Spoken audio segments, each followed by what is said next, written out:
श्रियकान्ताय कल्याणनिधये निधयेतिनाम् श्रीवेङ्कटनिवासाय श्रीनिवासाय मङ्गलम्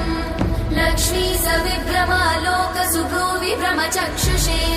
चक्षुषे सर्वलोकानां वेङ्कटेशाय मङ्गलम् श्रीवेङ्कटाद्रिशृङ्गाग्रमङ्गलाभरणाङ्गये मङ्गलानां निवासाय श्रीनिवासाय मङ्गलम् सर्वावयव सौन्दर्य सम्पदा सर्वचेतसां सदा सम्मोहनायास्तु वेङ्कटेशाय मङ्गलम् नित्याय निरवध्याय सत्यानन्दचिदात्मने सर्वान्तरात्मने श्रीमद् वेङ्कटेशाय मङ्गलम् स्वतः सर्वविदे सर्वशक्तये सर्वशेषिने सुलभाय सुशीलाय वेङ्कटेशाय मङ्गलम्